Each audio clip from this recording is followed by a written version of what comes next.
Hi, this is Darla Trendler, and welcome to Spiritually Minded Mom. My goal is to help you gain confidence in your ability to hear and follow God's voice in motherhood and in life. Listen to hear interviews with all kinds of moms who are learning to navigate motherhood by partnering with our heavenly parents.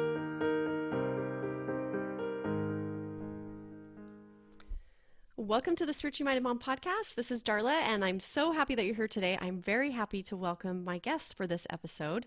Her name is Brittney Smart, and she is a wife and a mother to 5 children, and they range in ages from 4 to 15, and she lives in northern Utah. She is an author of several books, and most recently, her book is The 5-Minute Time In, and we're going to talk about that, and you're gonna love what she has to share about that. Brittney enjoys hiking, reading, eating treats, going to bed early, and being done with her daily exercise. So, Brittney, I'm so happy to welcome you. Thank you so much for being on the podcast today. Thank you for having me. I'm excited to be here, Darla. This is going to be great. Okay, so I mentioned that you've written several books, but you recently wrote one called The 5-Minute Time In, and this is what I would really love to talk about because what you talk about in this book, which I have recently read, is about small dose intentionality.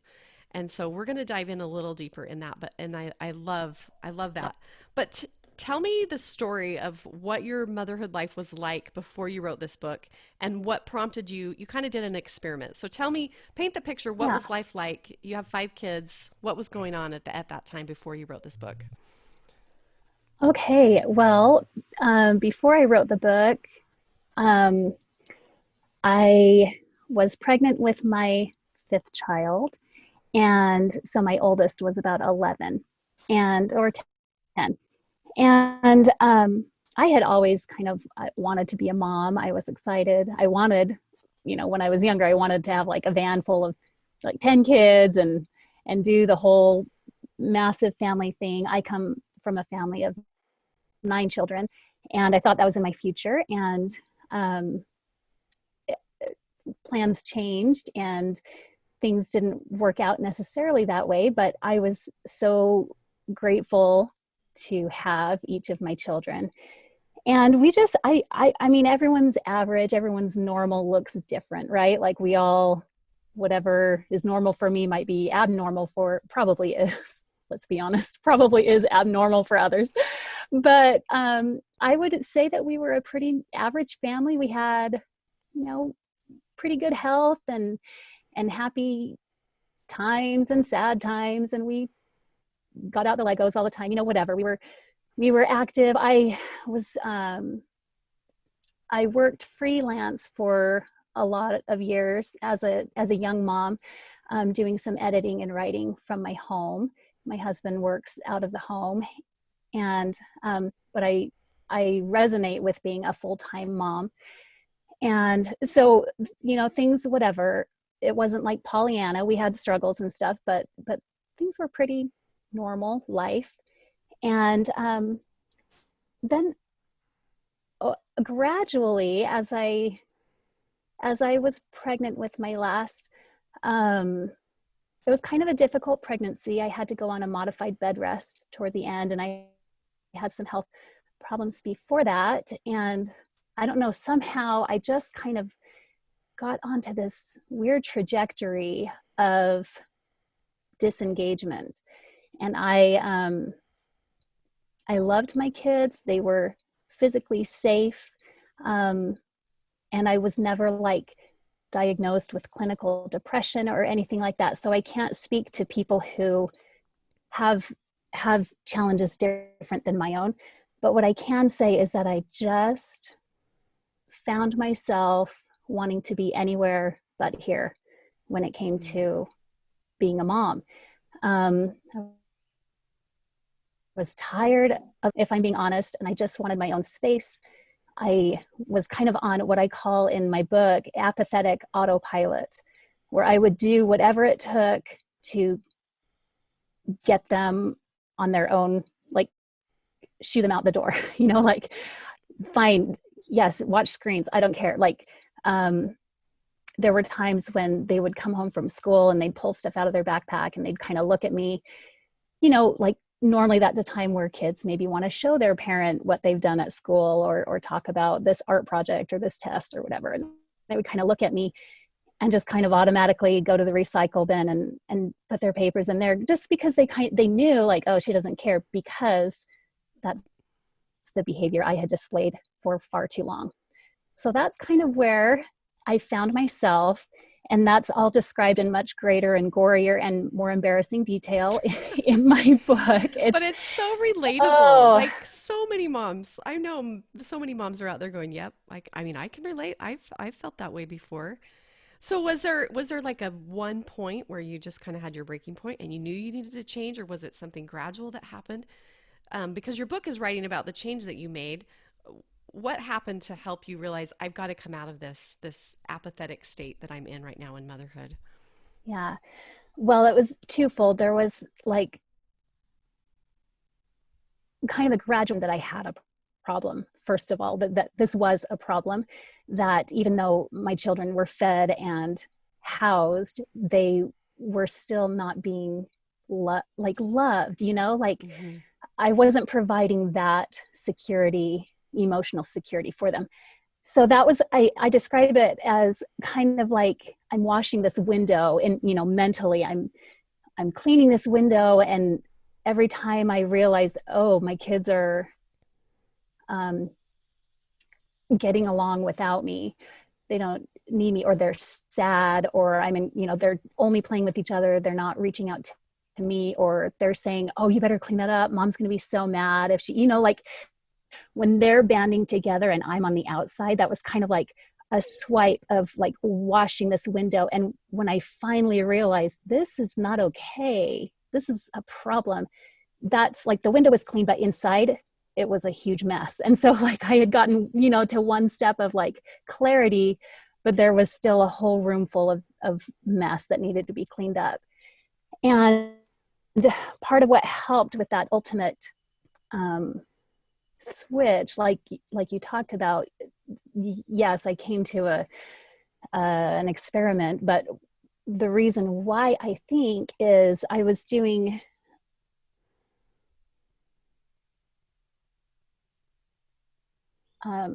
spiritual or anything at the time. It was more like, my autopilot, like laundry, check, dishes, check, scriptures, check, like Mm-hmm. that kind of a thing. But this one particular day, I was in the Bible, and there was a scripture, and I don't have it memorized. I probably should, because it really did change my life. But it's in 1 Corinthians 13:1, and it says, though I speak with the tongues of men and of angels and have not charity, I am become as sounding brass or a tinkling cymbal. And even now when I read that, I'm like, that's so interesting that odd scripture was the one that caught my attention at this time. But it totally did. And what caught me was charity. And I realized that I was not feeling charity, and I was not displaying charity, the pure love of Christ, like just love in general. And like whatever I was saying, it was like sounding brass and tinkling, cymbal. It had Mm-hmm. no substance. It didn't mean anything because there was no charity, no love behind it. And so that's when I decided, like, oh, this needs to change. How do we go about changing this? So that Okay, was the so moment. Yeah. that's a great scripture, and charity so applicable in motherhood, but we don't always think of it in that way. But yes, we need to have charity for our children and to love them. So you came upon this idea of having a time in. So explain what that was and how you got the idea and what it looked like when you started implementing it. So yeah, once I realized, okay, I need to change, and then my train of thought went something like, how do I change? I don't really care. I don't really have time. I don't have energy. How am I going to have this massive like kumbaya moment with my children that's real and not contrived and superficial? And so I spent some time thinking and pondering about that, and ultimately came up with an experiment that I was not sure would work, but that it was the best I could come up with at the time. And that was to, like you say, do this time in. And that involved, my plan was to commit to 4 weeks of time in with my children for 5 minutes each night individually. And so every night before their lamp out, I would go to my children one-on-one in their rooms and sit with them, spend time with them. And I did for those first few weeks, I did set an actual timer because my internal clock was way off at this point. But, and that was it. That was the whole bare bones of this time. And the first night, so it's kind of I don't mean to mislead anyone. I did time in with my older 3 children who were at the time 7, 9, and 11, I think. I did not do time in with my infant Right. and my toddler because I was home with her all day, although I did make changes during the day so that I was more intentional with the moments that I had with her. Because let's be honest, a lot of times, even though you're spending a ton of time with children, it doesn't necessarily mean that time is intentional or is high quality. So I did make those changes, but for the time in purposes, I did my older 3 kids. And the very first night, I didn't announce to anyone that I was doing this. I just kind of decided, okay, I'm going to do this and see what happens. I have no idea what will happen. And I climbed up into my 7-year-old's bunk bed. She was on the top and she was like, "What are you doing, Mom?" I'm like so startled, like so appalled, like Because this is kind what? of a 180 for them, right? They have not seen a complete you 180. No, it was totally shocking. And I'm like, well, I just wanted to hang out for a few minutes with you, if that's okay. And she like threw her book aside. She's like, yeah, like, what are we going to talk about? And she kind of starts like doing this nervous laugh. And she's like, and I'm like, whatever you want. What do you want to talk about? And she's like, I don't know. I seriously don't even know. Like she couldn't, like she was doing this nervous laugh and pauses. And then like it was, you could see the moment where reality kind of sunk in and she's like, I don't know what to say to you. Like we have no, we have no foundation at this point, which is. So what were you thinking in that moment? You're observing. I thought it was funny a little bit. And then after the initial, like when she threw her book aside, it made me very sad. Mm-hmm.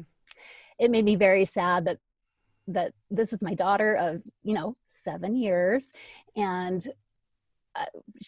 we didn't have anything to say to each other. So we started out with like, what's your favorite color? What's your favorite food? I mean, all that small talky weird stuff when you don't know someone, because that was for us where we had to start from.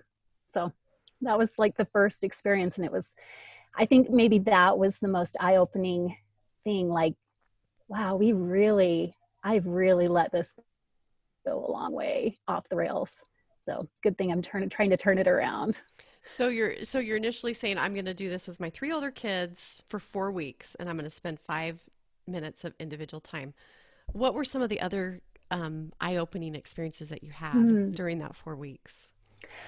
Well, so my 7-year-old was pretty excited once she got over the shock. She was pretty excited to chat with me. And that became like, by the 3rd day I was doing it, it was like part of her nightly routine. Like she expected me to be there. My 9-year-old, she was a little bit of a harder egg to crack. I would go down in her room and she'd be engaged in something, a crossword puzzle or reading or drawing or something else, which this is embarrassing. I didn't know she even did all that stuff. Like I knew she read a lot, but so that was eye-opening. Like, wow, you have a lot of interests that I had no idea. This is cool. But she didn't even seem to care that I was there. Like she would keep doing her word searches or whatever and be like, oh, can you help me find this word? And inside I'm like, this is taking a lot of energy for me to even, make it to your room. And I wanted some big, like deep, heartfelt, like heart to heart, mother-daughter bonding kind of thing. And it wasn't that at all with her. Like it seemed to me she could take it or leave it, that I was there, like no big deal. And so that was a challenge for me to think, okay, so for her, she's a little icier. Like it's not gonna come so easily as with the younger one. But even with her, after like a week, she started saving things up, stories or experiences through her day. She started saving them up to tell me them at our time, because my kids could sense that that was a special time because that was different than any other time that we had for months. And it was every day, so they could count on that, which was awesome. She's also another one who, my 9-year-old she would, oh, how do I put this succinctly?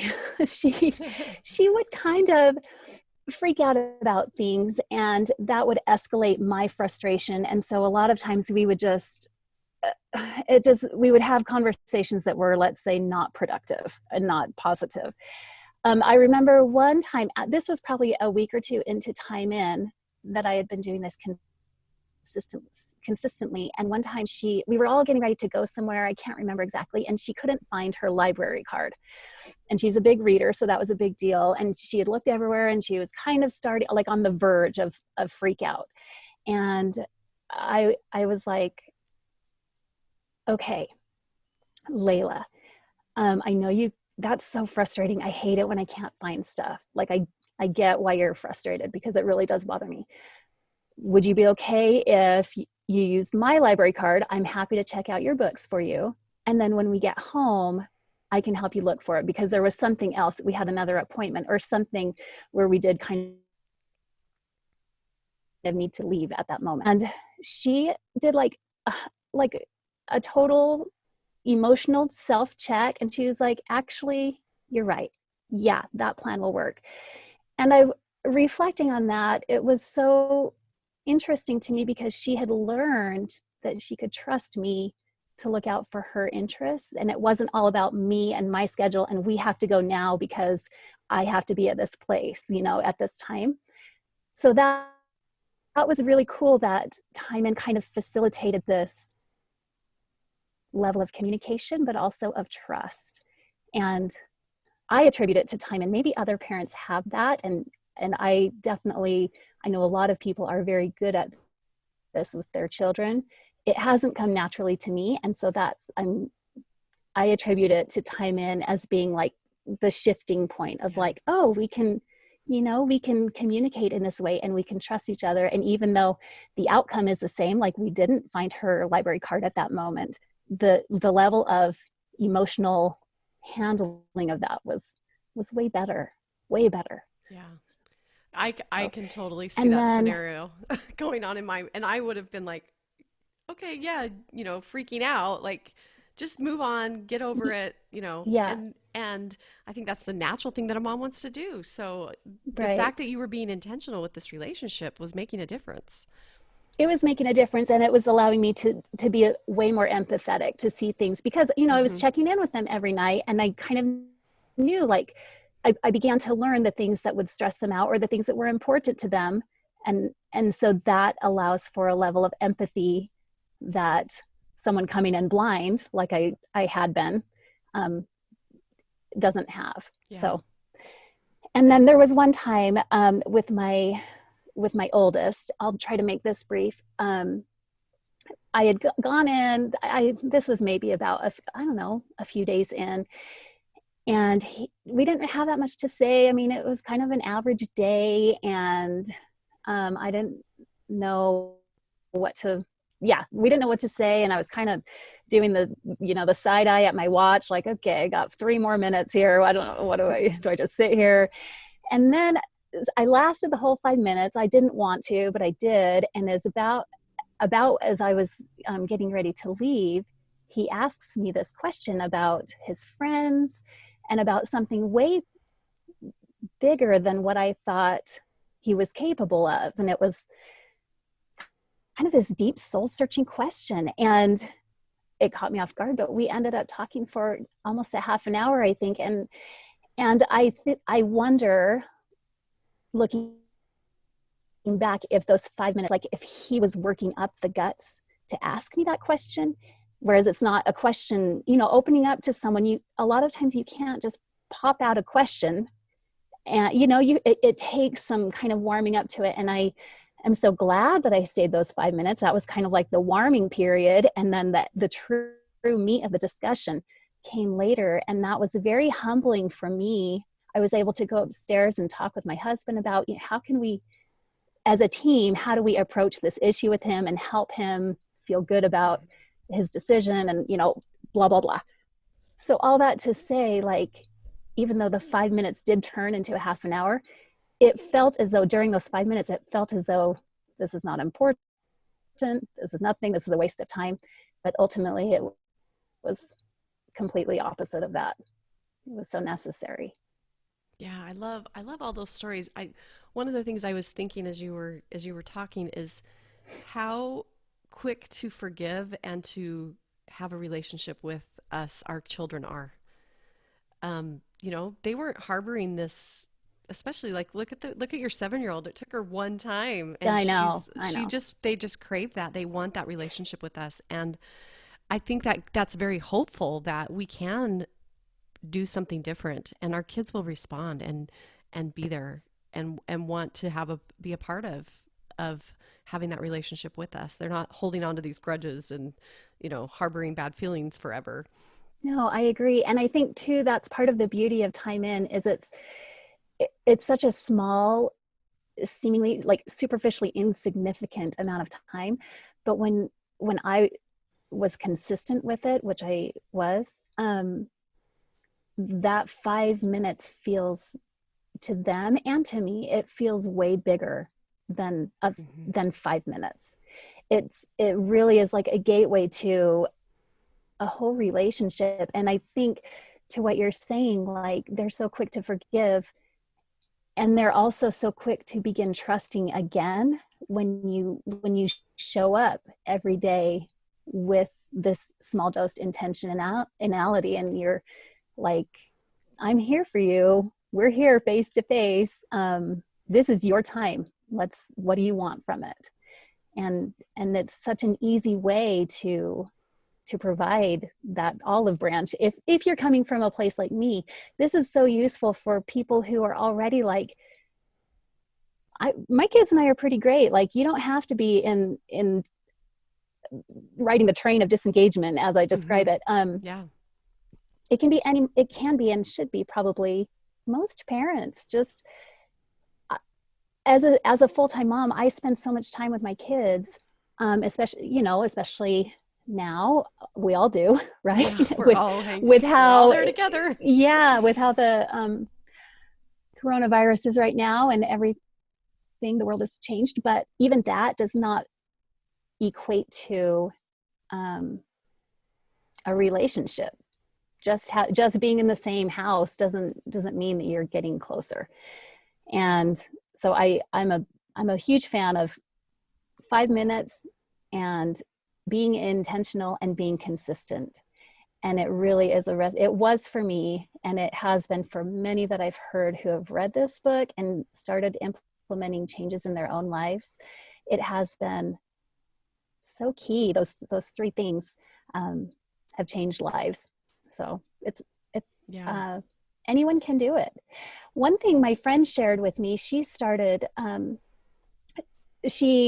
doing time in after reading, and she texted me like the second night, and she said, all day long I've been asking my daughter, her oldest is in second grade, and she's been asking her after school, how was your day? Oh, it was fine. Anything happened? No, not really. And just kind of went about their day. And then when she did time in, and this was only the first or second time that she had done time in, that she was starting it, the daughter just opened up, and she had this horrible day, and she had these big feelings, and she needed somewhere to go with those. And it was so um, healthful and therapeutic, and such a beautiful moment as described by my friend for mother and child both, to experience this sharing of big feelings. And when you think of like how that sets their relationship up for the next years, you have to Yeah. continue it obviously, but what an amazing thing. And she has a great relationship with her kids. She's close to her kids. She was not like me, disengaged, but still she has this provides a vehicle for um, closeness and clarity and charity. So Yeah. it's pretty great. I really love that. I love the intentionality, but also acting upon that intentionality and doing something, about it.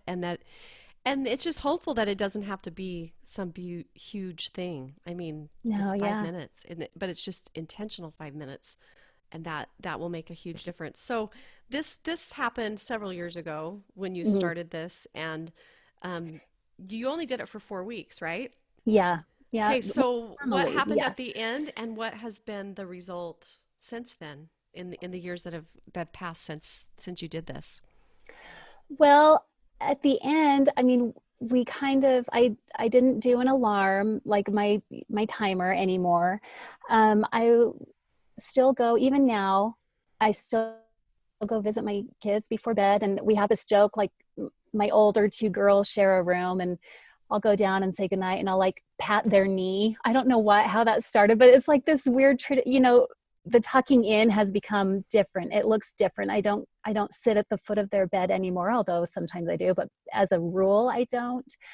What I have so what I've learned from time in and what that has set us up for is to take advantage of the little moments, like if I'm baking something and my kid just comes and like stands at the counter with me, that's an opportunity for a time in. Or if I'm driving somewhere and I'm taking a child to a practice or of something, that's an opportunity for time in.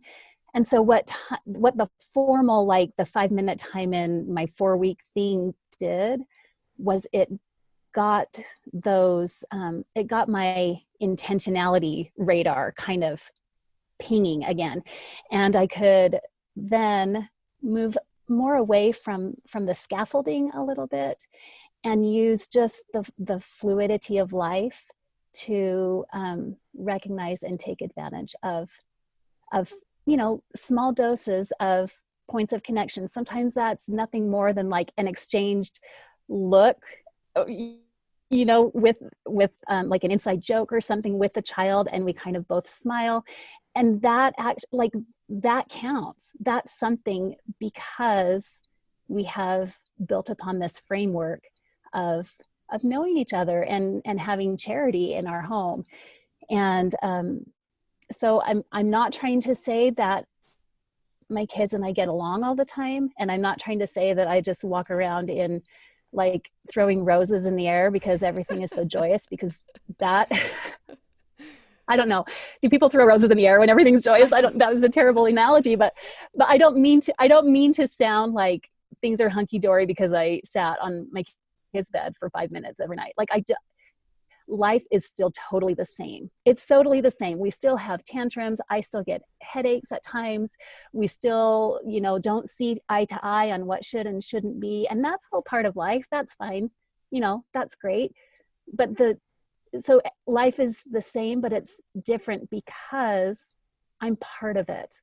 Like I'm engaged. I'm there in a not trying to not be in a smothery way, trying to let them Yeah. lead out on their lives, but being there as a support system. And that shift, um, I can't even describe what that shift means for them, to have a mom who is engaged in their lives or just in their emotions, just there, versus how it was before. So yeah, life is the same, but it's different. So Yeah, and I think what the key thing is there, our circumstances aren't really going to change. Life is always going to be hard. There's always going to be things thrown our way. But what can change is us.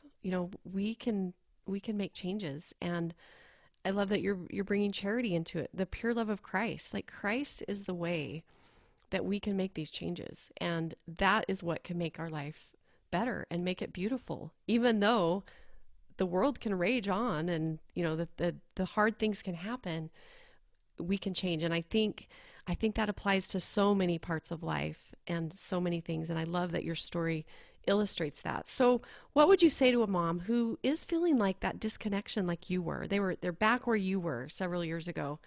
What would you say to that mom to give her hope to make a change and to do something different in her motherhood? I would say that genuine change, I didn't know at the time when I was experiencing that, but like I was kind of aware that I was off and putting on a public front. Um, so very few people knew the extent of how I was feeling. Um, and I didn't know that it was possible to really and truly change how I felt. I only kind of thought it was possible to change how I was perceived. Ah, that's a really good point. I Yeah. didn't I didn't know that it could be possible to change from the inside. Um, and I guess what I would say ultimately to that person, that mother, that individual, is that you really can change like all the stuff that you're feeling, that you're kind of clinging to, that's your safety net, your apathy, um, your estrangement from children or people, spouse. You can change that, but it's not by focusing on changing that.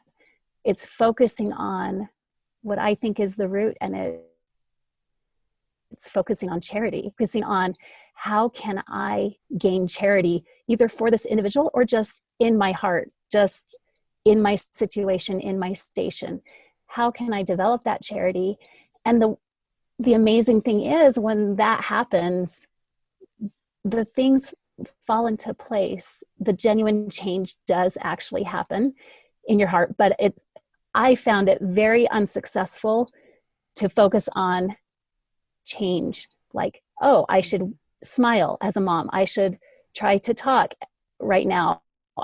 Do I nod or do I, like I didn't know what to do before this change in my heart happened, if that makes sense. I hope I'm just describing that Oh, I think um, it's perfect. Yeah.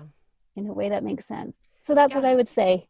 Genuine change is possible, and it's not actually as complicated as you might be afraid that it would be. Right. Just where your focus is and focusing on love and charity, that will get you where you need to go. I love that message. Thank you so much for sharing that. And I've loved talking to you. And our time is almost gone, so I want to make sure I ask you my final question, and that is, how have you seen your heavenly parents as your partners in motherhood? Mm. Well, in a lot of ways, um, I, as my children are getting older, and I, I see their quest and their desire for independence coming out more and more. Um, I am feeling a connection to, I'm trying to express um, to maybe how our heavenly parents feel when they see us leading out on our own, and they just let us do the things and learn from those things, and they are there always to catch us when we fall, which we do because that's a huge part of learning.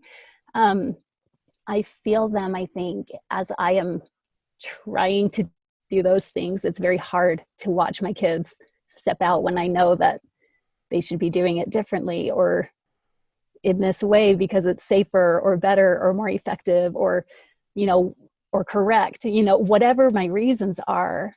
um, Letting them go and try things, but letting them know that I'm here um, at any point.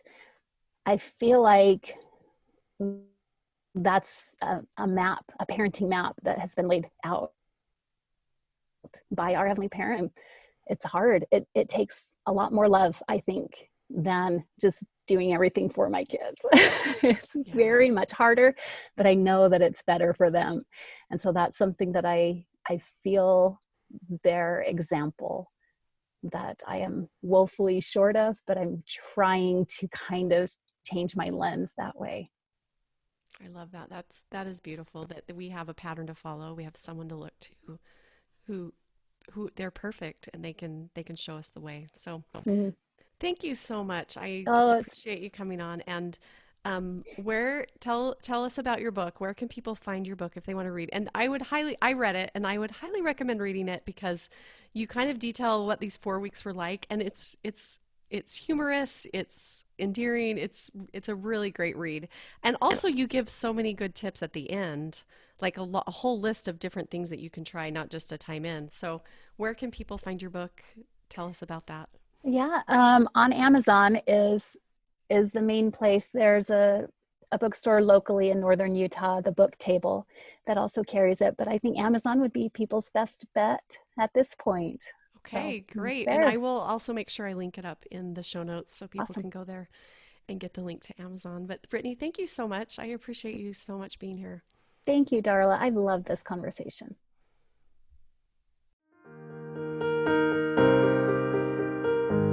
I hope you enjoyed the podcast, and if you did, share it with a friend. I would love it if you would leave a review and rate it on Apple Podcasts. This actually helps more moms to find the podcast and to gain confidence in their ability to hear and follow God's voice in motherhood. For show notes, resources, and information about courses to help you be more spiritually minded, head over to spirituallymindedmom.com. For more motherhood inspiration, follow along on Instagram at spirituallymindedmom. Have an amazing day, and remember, you are a beloved daughter of heavenly parents who want you to succeed and who want to be your partner in motherhood.